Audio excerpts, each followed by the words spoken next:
मित्रांनो, आज आपण जी घटना पाहणार आहोत ही घडली आहे नाशिकमध्ये. नाशिकच्या देवळाली भागात अजय सोनवणे नावाचा तरुण राहत होता. कॉलेज झाल्यानंतर त्याला नोकरी मिळाली. काही वर्षात तिथे तो कायमही झाला आणि त्याचा पगारही वाढला. त्यामुळे अजयने आता लग्न करण्याचा विचार केला. धुळे जिल्ह्यातील एका गावात राधिका नावाची सुंदर मुलगी बघितली. तिच्या घरच्यांनी होकार दिला आणि काही दिवसातच अजय आणि राधिकाच लग्न पार पडलं. आता नाशिकमध्ये भाड्यावरती फ्लॅट घेऊन तो आणि राधिका आनंदाने राहू लागले. बघता बघता त्यांच्या लग्नाला 1 वर्ष पूर्ण झालं. त्यावेळी अजय आणि राधिकाच्या घरात एका मुलाचा जन्म झाला. मुलगा लहानाचा मोठा होऊ लागला होता. त्यामुळे राधिकाने अजयकडे एखादं घर विकत घेऊ अशी मागणी करायला सुरुवात केली. अजयच्या देखील मनात होतं की आपलं हक्काचं घर असावं. त्यामुळे पगाराचा अंदाज घेऊन त्यांनी कर्ज काढून घर खरेदी केलं. घराचे हप्ते आता सुरू झाले होते. मुलगा देखील मोठा होऊ लागला होता. या दरम्यान मुलाचं नर्सरीमध्ये त्यांनी ॲडमिशन करून दिलं. अजयच्या सुखी संसाराचा गाडा सुरू झाला होता.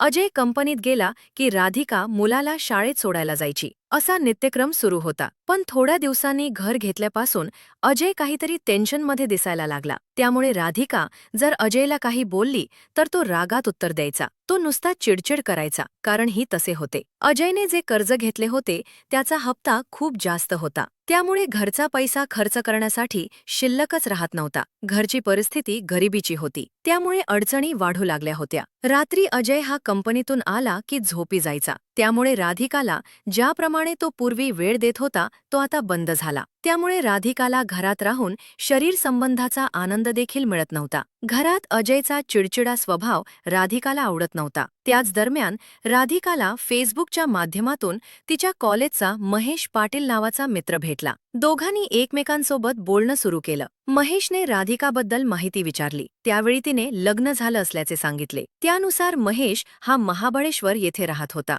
कॉलेजमध्ये त्यांची शेवटची भेट झाली होती. त्यानंतर आता थेट फेसबुकवर त्यांचं बोलणं सुरू झालं. काही दिवस निघून गेले. राधिका आणि महेश यांचं फेसबुकवरून बोलणं वाढत गेलं. राधिकाला वाटत होतं की आपला पती आपल्याकडे लक्ष देत नाही, पहिल्यासारखं प्रेमाने बोलत देखील नाही. त्यामुळे राधिकाने महेशबरोबर मैत्री वाढवायला सुरुवात केली. पती कंपनीत गेला की राधिका महेशबरोबर गप्पा मारायची. या दोघांच्या गप्पांमध्ये दोघं प्रेमात गुंतले. दोघांचा प्रेमाचा गुलकंद आता जवळ येण्याची वाट पाहू लागला होता. राधिकासाठी अजयने घर खरेदी केलं. त्याचे हप्ते भरताना त्याची दमछाक झाली. मात्र ही राधिका अनैतिक संबंधात अडकत होती. महेशने राधिकाला विचारलं, आपण किती दिवस असंच बोलत राहणार? तुझी भेट होईल का? तेव्हा राधिकाने होकार दिला. राधिकाने पती कंपनीत गेला, मी मुलाला शाळेत सोडायला जाते, त्यावेळी आपण बाहेर भेटू असं सांगितलं. त्यानुसार महेश एक दिवस नाशिकमध्ये आला. महेशने राधिकाला मोबाईलवर लोकेशन पाठवलं.